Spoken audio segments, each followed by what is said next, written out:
those who never had to go cold turkey, what is that like? You said in your book So, Hell on Earth. So talk to me about the hell, the depths of hell.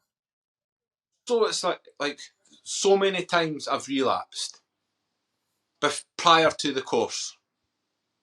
Before I went on this course about the mind, I'd relapse. I'd maybe get 2 days into cold turkey and I'd fail and I'd go back and get heroin.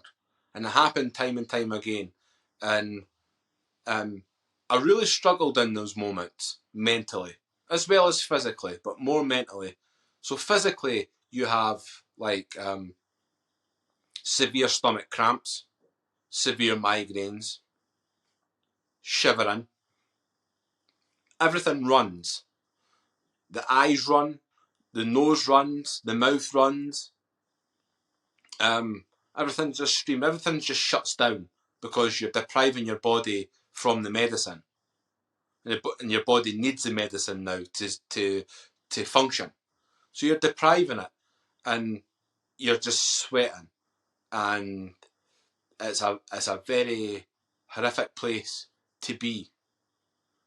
And at times, it's easy just to give me the medicine. I can't cope even a day, 2 days, a few days, a week, and it's horrible. And I would never wish it on my worst enemy. It's just a horrible, horrible place to be. And there's a reason why so many people do not achieve to even get into recovery, because that's how bad it is. To put it into words is impossible, mate.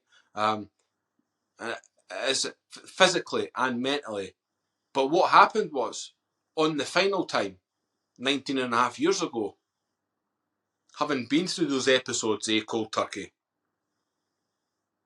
when I looked in the mirror and said, don't ask for heroin ever again, and I knew I'm never going to touch that drug again, I couldn't tell anyone, because I told my family a dozen times before. Nobody was going to believe me.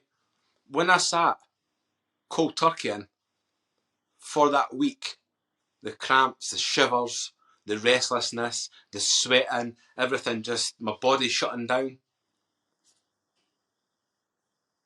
I would just sit and rock. I'm going to get a car. I'm going to get a girlfriend. I'm going to buy a house. I'm going to start playing football again.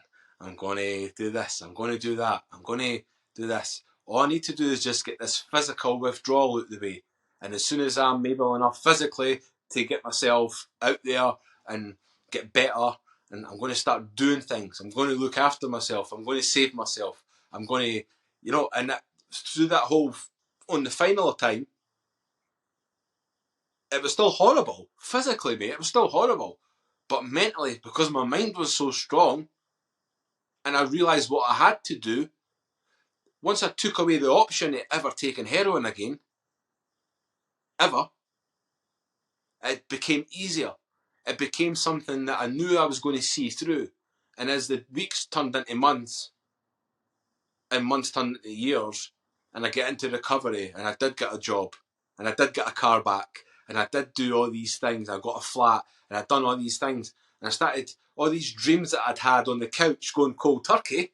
I had all these dreams, and I started putting them into fruition, and they started coming true.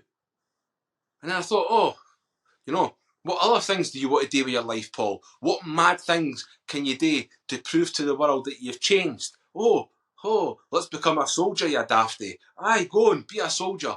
And I was like, who says I can't? Who says I can't be a soldier? Everybody. Everybody laughed. Ha ha ha. Paul Boggie, junkie, smackhead, the guy from Edinburgh, aye, going to be a soldier. He's 30 years old nearly. He's going to be a soldier.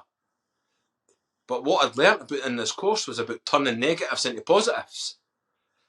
So the more I heard people talking about me and people laughing in my face about being a soldier, some of them family, all my family laughed, parents included. I'm going to be a soldier. Aye, good one.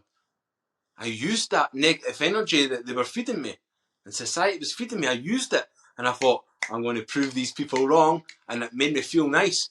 And I was starting to get off on the feeling that of proving them wrong.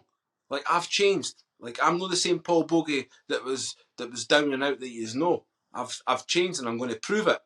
So I applied to that to become a soldier, and I told them about the heroin, and I told them when I was honest all the way through, and because of my training, you know, there was a void that heroin filled in my life.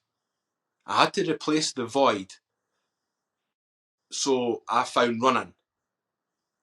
Running was the thing, and then mountain biking, physical fitness, lifting weights, boxing. I found boxing, and then I didn't like being punched. I found that out the hard way, right? So I'm never on your level anyway. But what I found was, when I was in the gym and doing my treadmill and lifting weights, and I went to the sports shop and bought wraps and mitts. They were only £5 or £6. Can afford it. I bought them, put them in my gym bag, waited until the gym was quiet, and went in and just put a CD on. It was Faithless, the band Faithless. We come one, and I blasted it up. It was like a dance studio, and it was and I was like, and the Rocky soundtracks as well, Eye of the Tiger and stuff, and I would hear it, the big subwoofer turned it up. I knew the boy that was running the gym. He was like, "Crack on, Paul, it's fine." I didn't know what I was doing. And I just start hitting this heavy bag, and I just started pounding it and pounding it and pounding it, and it's finished. And I was like, "That actually feels amazing." I didn't feel angry. Yeah. Like, I didn't feel like I've released this anger, and in society, I just become a better person, a nicer person, and every day go back and just get pounding the bag, and as you know, the training, the running and the weights and everything, you do it every day. I become addicted to physical fitness. Before I knew it, like I think I'm built like a brick shithouse, and I'm like in the gym in the mirror going, what the fuck? Look at this fucking size of my arms. Like, I've got lines coming down here, lines there, and lines there, and I'm like, yeah. And I've become a little bit vain, right? And this is all new to me, right? But I'm becoming this vain. Girls are starting to pay attention. That's called finally, for the first time in your life, having self-respect. Having Yeah. self-respect. That's what it is. And it was like, because of that, when it came to joining the army so late on, mate, these 17, 18-year-old whippersnappers, right, that I was scared of, oh, they'll run rings round me. I fucking run rings round all of them. And some of the staff, when I got to basic training. Like, you're going out and you're doing your runs, doing your pull-ups, doing your push-ups and all that, and I was just smashing them out. Like, doing 100 in one go, 2 minutes, best effort, go! And I would just be there pushing them up. What's everybody got?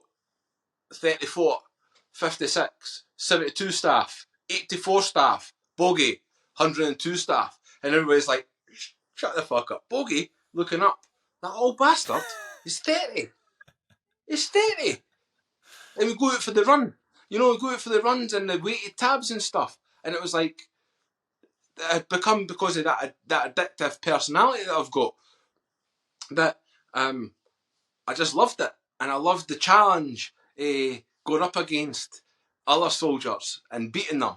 And it made me feel good, and it made me have that feeling of self-worth, like I've been lacking my whole life. And that's what it gave me. And it gave me that pride, and that's made me into the man I am today. The army had a big part in moulding me into the person that I am. But it is pretty manic. It's been a manic life, but it's like, I'm not finished. Mate, no, you've got so much life left to live. You've got so much life left to live. Now, great. Listen, obviously, what you went through is difficult, and we're going to jump into. There's more time. I'm not cutting this now. There's more time. I want to hear about some of the more amazing moments in your life.